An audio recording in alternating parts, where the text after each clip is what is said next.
မီးတွေပြတ်သွားပြီးအဖိုးကြီးသတိလစ်သွားတော့ကောင်မလေးလည်းပြာရခတ်သွားပြီဗျာအောက်ဆီဂျင်ဘူးကိုကမန်းကရန်ထုတ်တတ်ပေးပေမဲ့အဖိုးကြီးကလုံးဝသတိမရတော့ဘူးအဲ့ဒါနဲ့ကောင်မလေးလည်းအတန်ကုန်ဟစ်ပြီးအကူအညီတောင်းပါတော့တယ်ဒီအချိန်မှာဇလန်ကအကြီးကြီးလှည့်ထွက်သွားတာဗျရုတ်တရက်အစင်းမြင့်ထိန်းချုပ်ရေးစင်တာကြီးတစ်ခုမှာအနီရောင်အချက်ပြမီးတွေလင်းလာပါလေရောအော်ပရေတာကောင်မလေးကအချက်လက်တွေကိုစစ်ကြည့်လိုက်တော့မှ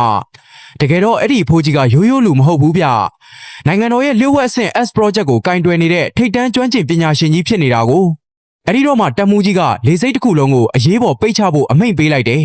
စေဘက်ဆိုင်ရာအထူးတပ်ဖွဲ့တွေရောစစ်တပ်ကကယ်ဆယ်ရေးတွေရော3မိနစ်အတွင်းအရောက်သွားဖို့ချက်ချင်းစေလွတ်လိုက်ပြီဗျာလေစိတ်တစ်ခုလုံးလည်းအရေးပေါ်အခြေအနေကြီးညာပြီးလုံခြုံရေးတွေကလူတွေကိုဖယ်ရှားရှင်းလင်းနေပါပြီဟိုမှာကလေစိတ်လုံခြုံရေးတွေရောက်လာပြီးမီးလောင်နေတဲ့စက်ကိုစစ်ဆေးနေပြီပလက်ကောင်းကလုံးဝကိုကျွမ်းလောင်နေတာဗျာ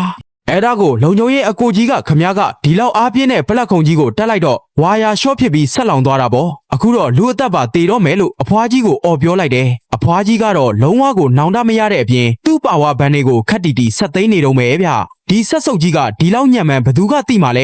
ဲသူ့ဆက်ကညံနာကိုငါလာအပြစ်တင်နေတယ်ဆိုပြီးအကြောတင်းနေတော့မယ်ဗျာကောင်မလေးကတော့သူ့အဖေသတိမရတော့လို့ငိုယိုပြီးနှိုးနေရှာတယ်ဒါကိုအဖွားကြီးကမဲရွယ်ပြီးဟင်းဒီလောက်လေးနဲ့တည်းမခံနိုင်တော့ဘူးလားဆိုပြီးလောင်နေသေးတာဗျာတကယ်ကိုအစိတ်ပြင်းတဲ့အဖွားကြီးပါပဲအဖိုးကြီးတတိလေးပြီးလဲနေတာကိုမြအဖွားကြီးကပြုံးဖြီးဖြီးနဲ့ခုနကတော့ခုံနှခုံယူထားပြီးအတန်ကျဲနေတာမဟုတ်ဘူးလားဆိုပြီးလှောင်နေသေးတာဗျကောင်မလေးကသူ့ဖေအောက်ဆီဂျင်ပြတ်ပြီးတတိလစ်သွားတာစက်ကိုမီးလောင်အောင်လုပ်တဲ့အပြင်ဒီလိုစကားတွေပါပြောရက်တယ်ဆိုပြီးဒေါသတကြီးအော်ပါတော့တယ်အဖွားကြီးကတော့လုံးဝဂယုမဆိုင်ဘူးဗျပလက်လေးဖြုတ်လိုက်တာကိုမြသူ့ကိုယ်သူအားနေတာငါလာမလွယ်နဲ့ဆိုပြီးပြန်အောင်နေသေးတာဘေးကအဖိုးကြီးတယောက်ကဝင်ပြောတော့လေငါကဖုံးဟားသွင်းုံပဲလေသူလဲကြတာသူ့ဟာသူပဲဆိုပြီးရံပြန်တွေ့နေတာဗျာအဲ့ဒီအချိန်မှာလုံခြုံရေးအကိုကြီးကဖုန်းနဲ့ဗီဒီယိုရိုက်ထားပြီးဒါကနေရာလူတာမဟုတ်ဘူးသူများအသက်ကယ်ဆက်ကိုဖြုတ်လို့လူသေးတော့မဲ့ကိစ္စပဲလို့ပြောလိုက်တယ်ကောင်မလေးကလည်းပလက်ခုံလေးပါဝါဘန်တွေအကုန်လုံးအဖွားကြီးရဲ့အိတ်ထဲမှာဆိုတော့တက်တဲ့အဖြစ်သိမ်းထားဖို့ပြောလိုက်တယ်အဖွားကြီးလစ်ပြေးမလို့လုပ်ပေမဲ့လုံခြုံရေးကတင်းတင်းကြပ်ကြပ်တားထားလိုက်ပြီဗျကောင်မလေးကလည်းကျမအဖေဘာမှမဖြစ်ဖို့ဆူတောင်းထားတခုခုဖြစ်ရင်ရှင်ဒီနေ့လုပ်ခဲ့သမျှအတွက်အကုန်ပြန်ပေးဆက်ရမယ်ဆိုပြီးတတိပေးလိုက်တယ်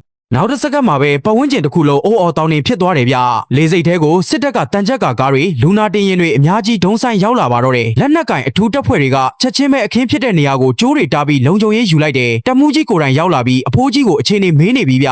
အဖိုးကြီးကအောက်ဆီဂျင်ပြတ်နေပြီလို့တိုးတိုးလေးပြောလိုက်တာနဲ့ဆေးဘက်ဆိုင်ရာအထူးတပ်ဖွဲ့တွေချက်ချင်းဝင်လာပြီးအောက်ဆီဂျင်ဘူးတွေနဲ့အရေးပေါ်ကုသမှုတွေလုပ်တော့တာပဲဒါကိုမြင်တော့ခုနကဝင်ပြောတဲ့အဖိုးကြီးတောင်မျက်လုံးပြူးသွားတယ်ဟာစစ်တပ်ပါလာပါလားနေပါကိုသွားဖြုတ်လိုက်တာလဲဆိုပြီးအဖွားကြီးကိုမေးလိုက်ရောအဖွားကြီးလည်းအဲ့ဒီတော့မှကြောက်တူးတုံပြီးငါကဖုံးဟာသွင်းုံလေးပါဒီလောက်ကြီးကျယ်သွားမယ်မှန်းဘယ်သိမလဲဆိုပြီးအတန်တွေပါတုံလာတော့တယ်ကောင်မလေးကအဲ့ဒါငါအဖေရဲ့အသက်ကယ်ဆက်ပါလို့အခါပြောနေတာတော့နေငါဇွတ်ဖြုတ်တာလေးဆိုပြီးပက်ဆက်ပြန်ပြောလိုက်တယ်ဆရာဝန်တွေကအဖိုးကြီးကိုအောက်ဆီဂျင်ပေးပေမဲ့အခြေအနေမကောင်းသေးလို့ဆေးရုံကိုအရေးပေါ်ခေါ်သွားပြီဗျာအဖိုးကြီးကသတိလစ်နေရာကနေပြန်သတိရလာတော့သူ့အသက်ကိုအရင်မပူဘူးဗျာဒီဆက်ထဲမှာနိုင်ငံတော်လျှို့ဝှက်ချက်အချက်လက်တွေပါတယ်စက်ကိုဘယ်သူမှပေးမထိနဲ့ဆိုပြီးကောင်မလေးကိုအရင်သတိပေးတာဗျာကောင်မလေးကလည်းအဖေသာစိတ်အေးထားပါစက်ကိုဘယ်သူမှပေးမထိဘူးလို့ပြောလိုက်တော့မှအဖိုးကြီးကစိတ်ချသွားပြီးပြန်သတိလစ်သွားပြန်ရောဒါမူကြီးကလည်းအဖိုးကြီးရဲ့အရေးပါမှုကိုသိတော့ဘိုးကိုတေချာဂိယူဆိုင်ပါစက်ကိုကျွန်တော်တို့တာဝန်ယူပါတယ်ဆိုပြီးပြောလိုက်တယ်အဲ့ဒီအချိန်မှာကောင်မလေးကအဖေကိုအရန်စိတ်ပူပြီးအကြောက်လွန်သွားတော့သူမှပါမူးမေ့လဲကျသွားပါတော့တယ်ဆရာဝန်တွေ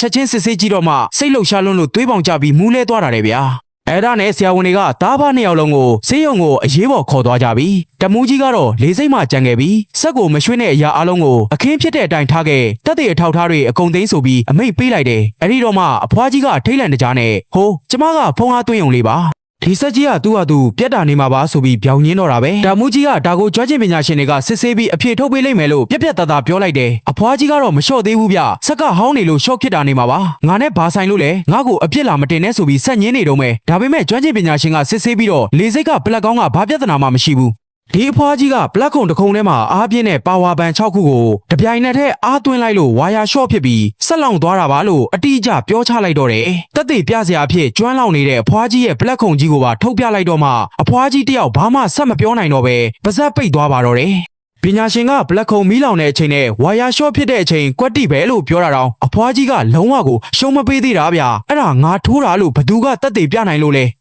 ဒီမှာလူတွေအများကြီးပဲဘသူလုံမှန်းဘဲတိမလဲဆိုပြီးဖြောင်းကိုညင်းနေတော့တာပဲတမူးကြီးကလည်းချက်ချင်းပဲပတ်ခနဲ့ပြန်မေးလိုက်တယ်ခုနကကြတော့ပလမားဖြုတ်မိတာပါဆို အခုကြတော့ဘသူလုံးမှန်းမသိဘူးဆိုတော့ခမားစကားတွေကဘယ်ဟာကအမှန်လဲတဲ့အဖွားကြီးကလည်းမျက်နှာပြောင်တိုက်ပြီးငါကအပေါက်လွတ်နေလို့ထိုးလိုက်တာလေအသက်ကဲဆက်ဆိုတဲ့စာတန်းတွေဘာတွေလဲမမြင်ပါဘူးဆိုပြီးဆက်လိမ့်နေတာဗျာအဲ့ဒီအချိန်မှတင်တပ်သားတယောက်ကလေစိတ်ကင်မရာမှတ်တမ်းတွေအကုန်ရပါပြီဆိုပြီးဝင်လာတယ်ကဲအဖွားကြီးညင်းလို့မရအောင်မျက်နှာပြင်ကြီးပေါ်မှာ CCTV ဗီဒီယိုတွေဖွင့်ပြလိုက်ပါတော့တယ်ပထမတစ်ခါအတင်းဝင်ဖြုတ်တာရောဒုတိယတစ်ခါအသက်ကဲဆက်ဆိုတဲ့စာတန်းအနီကြီးကိုကိုယ်တိုင်ဆွဲခွာပစ်တာရောတတိယတစ်ခါသူ့ဆွေမျိုးတွေကိုပြဿနာရှာခိုင်းပြီးသူကခိုးဖြုတ်တာတွေရောအကုန်လုံးကွက်ကွက်ကွင်းကွင်းပေါ်လာတော့တာပဲဗျာဗီဒီယိုထဲမှာဖြုတ်လိုက်တော့ကဘာဖြစ်လဲဆိုပြီးအော်နေတဲ့အဖွားကြီးရဲ့အတန်းမှာကြဲကြဲလောင်လောင်ကြားလိုက်ရတော့တခန်းလုံးငိမ့်ကျသွားတယ်အဲ့ဒီတော့မှတက်မှုကြီးကဒါကမမြင်တာလည်းမဟုတ်ဘူးမှားဖြုတ်တာလည်းမဟုတ်ဘူးတမင်တက်တက်ကိုရည်ရွယ်ချက်ရှိရှိလုပ်တာဆိုပြီးအေးဆက်ဆက်လေတန်းနဲ့ပြောချလိုက်ပြီဗျာ